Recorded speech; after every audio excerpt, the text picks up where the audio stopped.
2020 has been, let's face it, a nightmare on many levels. Politically, the president is fighting. The president is battling. And guess what? So are millions and millions of Americans who are in his corner and, who are paying careful attention to what he is saying about this disastrous election. And they can try to wish it away when you see Biden is ahead by 13,000 votes in Georgia. And as the president told Maria Bartiromo over the weekend, he was up by a lot election night and then lost by a little, wink, wink, the day after.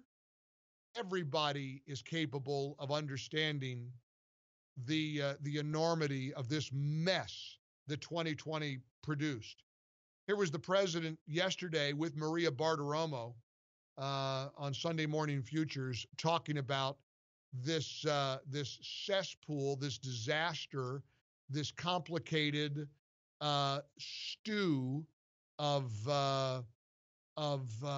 cynicism, millions and millions of mail-in ballots and absentee ballots and Dominion and, batches being dumped in the middle of the night.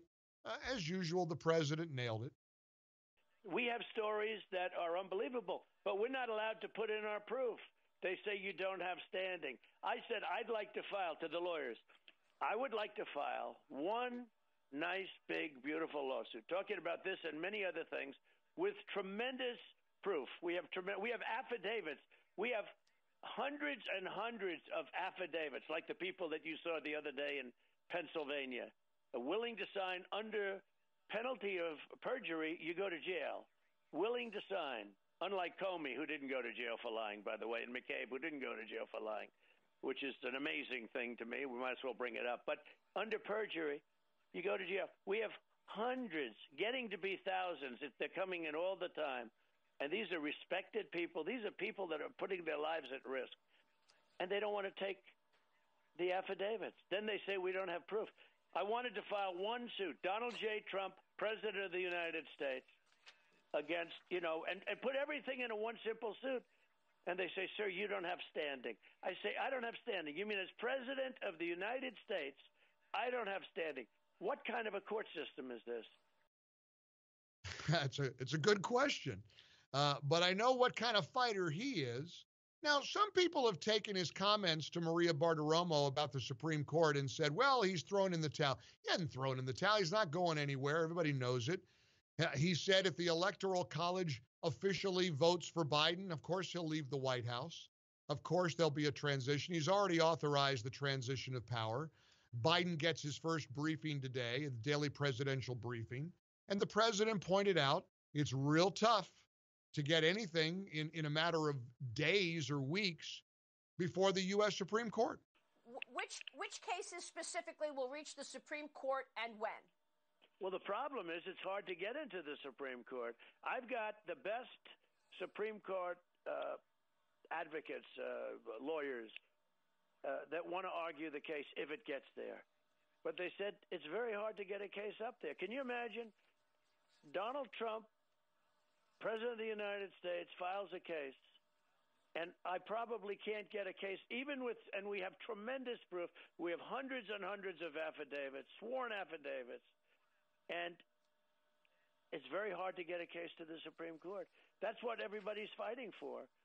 I thought that Mike Kelly, congressman, I thought they had a great case, and it got thrown out the other day. Now they'll appeal it, I hope, to the Supreme Court. They have a great case because the legislature didn't make the decision on this stuff, and they have a great case. But you have to appeal it. The big thing is, can you get it? So, the president is facing an uphill battle. That's not a newsflash. I'm a realist. And I come in here every day and I get surrounded by incredible listeners who support this show and support one another. We're in this together. So he faces an uphill battle. It's a long shot. Okay. You know what was a long shot? 2016. Are we ever going to learn to stop counting, to prevent to stop the practice of counting this guy out? Ever going to learn that? Are Americans who hate him, are Americans who love him, and Americans in between ever going to learn the lesson of Donald Trump? Don't count him out. And most importantly, he's not going anywhere. He's going to Georgia, like we are next week. We'll be broadcasting from Georgia all next week, fighting for Kelly Loeffler and David Perdue. We're going to be battling to make sure that they don't get control of both chambers and the presidency, because that'll be a nightmare that we can't face as a country, and we don't have to. We're going to fight, and the battle, we're in the thick of it now. Just like we're in the thick of coronavirus and the vaccine, thanks to Operation Warp Speed, the vaccines are coming. They are weeks away. That's Trump's legacy. That is the efficacy and the efficiency with which the Trump administration got rid of regulations and things to slow down the process. This worldwide nightmare is going to come to an end. And not coming soon enough. There are a lot of people that have lost everything.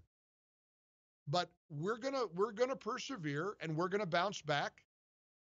And don't let the left or the Trump haters convince you you're crazy